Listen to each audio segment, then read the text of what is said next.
तो आपको बता दूं कि 6 फरवरी 2026 शुक्रवार को इस्लामाबाद के तरलाई कला शहजाद टाउन इलाके में स्थित एक सिया इमाम बर्ग मस्जिद और धार्मिक स्थल में एक भीषण विस्फोट और आत्मघाती हमला हुआ है।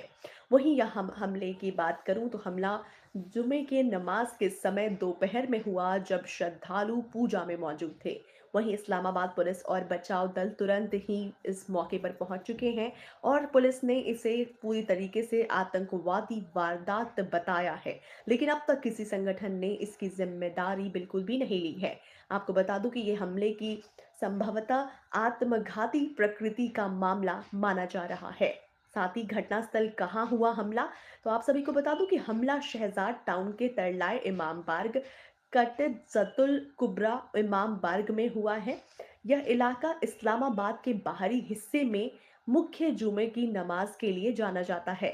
धमाके की आवाज पूरे इलाके में ऐसी गूंजी और सुरक्षा एजेंसियों ने तेजी से राहत कार्य फिलहाल शुरू कर दिया है। तो आज की ही घटना है और फिलहाल आज की ही घटना पर आपको मैं पूरी वारदात बता रही हूँ कि असल में पाकिस्तान के एक इमाम बाड़ा में ये विस्फोट हुआ है, जिसमें जताया जा रहा है कि ये आतंकवादी हमला है। वहीं हताहतों के आंकड़ों की बात करें तो हताहतों के आंकड़े अलग-अलग रिपोर्टों में भिन्न हैं, जैसे अक्सर बड़ी घटनाओं में होता है। शुरुआती आंकड़े अपडेट्स के साथ अगर आपको पता ही है कि बदलते रहते हैं।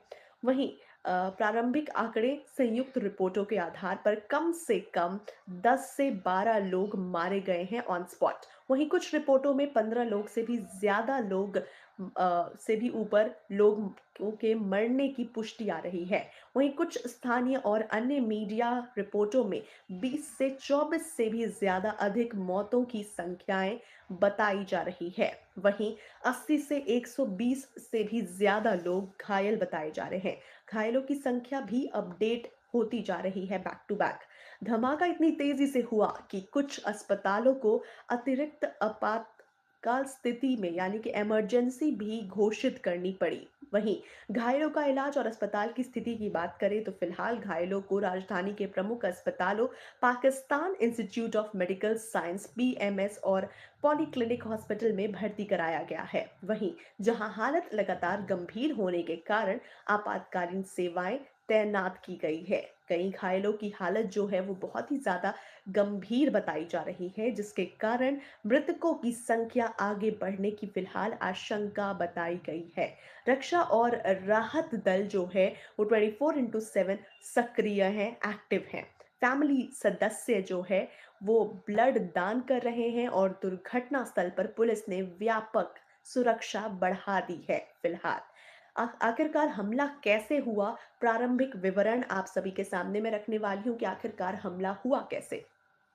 स्थानीय पुलिस और सुरक्षा सूत्रों के मुताबिक आपको बता दूं कि धमाका जुमे के नमाज के दौरान हुआ, जब जगह पूरी तरीके से भरी हुई थी। शुरुआती खबरों में इसे आत्मघाती हमला यानी कि सुसाइड बॉम्बिंग का नाम दिया गया है और माना जा रहा है।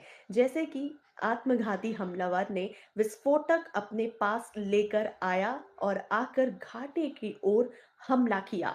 ऐसे में कुछ रिपोर्टों में ये भी बताया गया है कि सुरक्षा बलों ने हमलावर को मुख्य प्रांगण में प्रवेश करने से पहले ही बाहर ही रोका था, लेकिन उसके विस्फोट से पर्याप्त नुकसान हो गया है। ऐसे में हमलावर ने वहां जुमे की नमाज चल रही थी और वहां आते ही वो विस्फोटक पदार्थ डाले और बहुत ही जोरदार धमाका हुआ, जिससे आपको बता दूं कि 80 120 से भी ऊपर लोग लगातार घायल होने की संभावनाएं बताई जा रही है। ऐसे में आपको बता दूं कि फोरेंसिक टीमों को फिलहाल बुलाकर सबूत जुटाए जा रहे हैं और विस्फोट के स्रोत आखिरकार कौन है, इस विस्फोट का सोर्स किसने की है ऐसी जरूरत, ये पता लगाई जा रही है। वहीं घटनाक्रम का पूरी विस्तृत टाइमलाइन की अगर बात करूं तो आपको बता दूं कि शुक्रवार जो कि दोपहर का समय है, आज की बात है ये। आधिकारिक समय स्थानीय मीडिया के अनुसार है, मैं आपको बता रही हूँ और आपके सामने रख रही हूँ। तो नमाज के बीच अचानक एक तेज धमाका होता है। पुलिस और रेस्क्यू 1122 टीम तुरंत घटनास्थल पर पहुंचती है। वहीं आसपास के अस्पतालों में तुरंत ही इमरजेंसी घोषित कर दिया जाता है। स्थानीय प्रशासन ने इलाका को पूरी तरीके से सील कर दिया है और राहत और बचाव कार्य जो है लगातार जारी नजर आ रही है वहां पर। पाकिस्तान सरकार और शीर्ष नेतृत्व की प्रतिक्रियाओं की बात करूं तो प्रधानमंत्री शहबाज शरीफ जो है ने हमले की कड़ी निंदा की है और इसे कायरतापूर्ण आतंकी कृत्य कहा है और दोषियों को पकड़ने के लिए त्वरित जांच के आदेश दे दिए हैं। वहीं सेना प्रमुख का बयान भी सामने आ चुका है। पाकिस्तानी सेना प्रमुख ने भी हमले को आतंकी साजिश बताया है और सुरक्षा एजेंसियों से कहा है कि शीघ्र से शीघ्र इसकी कार्रवाई की जानी चाहिए। वहीं सुरक्षा में और भी ज्यादा वृद्धि कर दी गई है। वहीं राष्ट्रीय सुरक्षा परिषद की बैठक बुलाई गई और इस्लामाबाद सहित संवेदनशील इलाकों में सुरक्षा को और भी ज्यादा कड़ी कर दी गई, बढ़ा दी गई है। अंदरूनी मंत्री और अगर स्वास्थ्य विभाग ने की बात करूं तो घायलों के इलाज और राहत कार्यों के तुरंत निर्देश दिए गए हैं। संभावित कारण और संदिग्ध गुट की बात करूं तो अब तक किसी संगठन ने आधिकारिक रूप से इसकी जिम्मेदारी बिल्कुल भी नहीं ली है। वहीं विशेषज्ञ और सुरक्षा सूत्र कुछ संभावित कारणों का संकेत भी देते हुए नजर आ रहे हैं, जिसमें संभावित कारण में सबसे पहला कारण है तहरीक ए तालिबान पाकिस्तान यानी कि टीटीपी। पाकिस्तान में अक्सर टीटीपी को ऐसे आत्मघाती और मस्जिद लक्षित हमलों में जोड़ा गया है।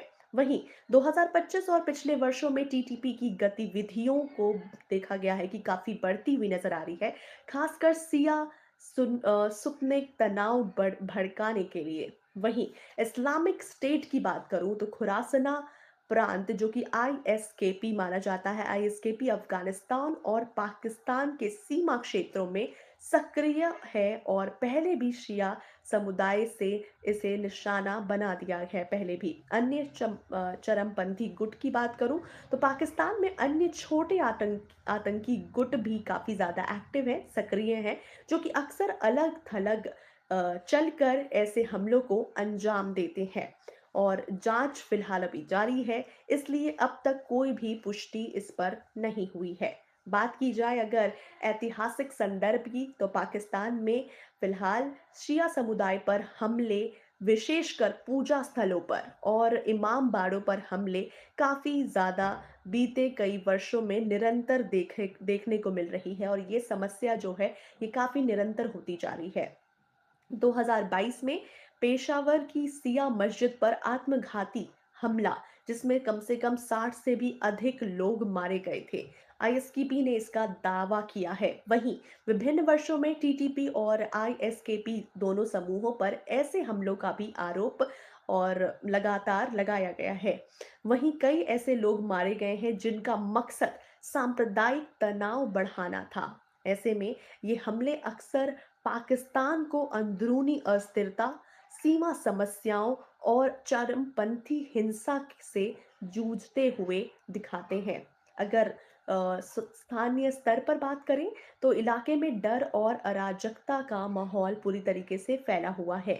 वहीं लोगों ने पहले दर्जनों घायल लोगों को देखकर चिल्लाहट और भागने की कोशिश भी की। अस्पताल के बाहर परिवार और रिश्तेदार लाइव ब्लड डोनेशन देते हुए भी नजर आ रहे हैं। अंतर्राष्ट्रीय प्रतिक्रियाओं की बात करूं तो आपको बता दूं कि कई देशों ने इस हमले की निंदा और पाकिस्तान के लोगों के प्रति संवेदनाएं जताई हैं। वहीं संगठन जैसे कि यूएन और मानवाधिकार समूह आम नागरिकों पर हमले के खिलाफ बयान जारी करते हुए अपडेट जारी करती है। ऐसे में स्थिति अभी भी विकसित हो रही है। अगर यही बड़ी घटना एक विकासशील और लाइव स्थिति की है। ऐसे में हताहत घायलों की जो संख्या है वो लगातार अपडेट होती जा रही है। जांच फिलहाल जारी है। फॉरेंसिक सुरक्षा एजेंसियां कार्रवाई में लगातार लगी हुई है और कोई भी समूह आधिकारिक रूप से इस पर जिम्मेदारी नहीं ले रहा है। ऐसे में अब तक फिलहाल आतंकवादी हमला तो बताया जा रहा है, लेकिन अब तक किसी समूह के शामिल होने की बात अब तक सामने नहीं आई है। तो स्थिति अभी भी विकसित हो रही है। लगातार इस बड़ी विकासशील और घटना पर फिलहाल अब तक कुछ सामने नहीं आ पाया है, आज अब जो अभी दिख रहा है। हेलो इसके बनाम hello, good evening, welcome to Bindaas Bharat. अगर निष्कर्ष की बात करें दोस्तों, तो इस्लामाबाद के शिया मस्जिद पर 6 फरवरी 2026 को हुए आत्मघाती हमले से पाकिस्तान की राजधानी में एक बार फिर बड़ा आतंकवादी हमला हुआ है, जिसमें आपको बता दूं तो लोग जो हैं वो घायल हैं, दर्जनों लोग मारे गए हैं, काफ़ी सारे दर्जनों लोग जो हैं वो घायल भी हैं, काफ़ी दर्जनों लोग मारे भी गए हैं, बहुत ही ज़्यादा बुरी हालत है। यह हमला आपको बता दूं कि पूरी तरीके से सिया समुदाय को लक्षित लगता है और सुरक्षा एजेंसियों की जांच फिलहाल अब तक जारी है। ऐसे में सरकार और सेना ने हमले की कड़ी निंदा की है। वहीं दोषियों को पकड़ने के निर्देश दिए गए हैं। साथ ही साथ इस्लामाबाद सहित संवेदनशील इलाकों में सुरक्षा को और भी ज़्यादा कड़ी कर दी गई है, बढ़ा दी गई है। आप सबको मैंने पूरी अपडेटेड मैटर बताए कि कैसे जुमे के नमाज के बीच लगातार ऐसा विस्फोट हुआ जिसमें लगभग 80 से भी 150 से भी लोग घायल हैं। 20 से 25 या 30 लोग लगभग मारे गए हैं इस घटना में, तो बहुत ही बुरा हालत है, बहुत ही बुरा मंजर है। पाकिस्तान को क्या हुआ, फिर ऑपरेशन सिंदूर चालू हुआ है या फिर अननोन बंदे ने अपनी चाल दी है यहाँ पे। ये लोग अपने ही मस्जिद में ब्लास्ट कर लेते हैं। एसके वेनम एंड यश पाठक, अभी फिलहाल ये कह पाना बहुत मुश्किल है कि किसने ये की है, क्योंकि अभी तक फिलहाल जांच एजेंसियां जांच कर रही है और सबने यही कहा है कि कहीं ना कहीं आतंकवादी हमला है। लेकिन अभी तक जांच जारी है और अभी तक कोई पकड़ा भी नहीं गया, निष्कर्ष भी नहीं लिया है और ना ही कोई किसी भी तरीके की सामूहिक जो आधिकारिक रूप से है ना, किसी तरीके की जिम्मेदारी भी नहीं ले रहे हैं कि किसी समूह का हाथ है इसके पीछे। तो फिलहाल किसी को दोषी मानना अभी सही नहीं है। इसी से जुड़े हुए कुछ सवाल भी आपके लिए लेकर आई हूँ। आप लोग अपने अपने विचार इस पर ज़रूर रखें कि नमाज के दौरान लोग अंदर मौजूद थे। क्या धार्मिक जगहों को निशाना बनाना सबसे कायराना हरकत नहीं है? क्या लगता है आपको? यश लिख रहे हैं मंदिर तोड़ के बोर हो गए तो अब मस्जिद तोड़ने लग गए हैं। ओके। क्या लगता है, इस्लामाबाद की एक शिया मस्जिद में आज जुमे के दिन धमाका हुआ है। आज जुमे की नमाज कर रहे थे, नमाज चल रही थी, उसी बीच ये धमाका किया गया। तो क्या लगता है आपको, ये लगता है कि राजधानी में ऐसा होना कितना ज़्यादा खतरनाक संकेत है? इस्लामाबाद की शिया मस्जिद में आज जुमे के दिन धमाका हुआ है। आपको क्या लगता है, राजधानी में ऐसा होना कितना खतरनाक संकेत है?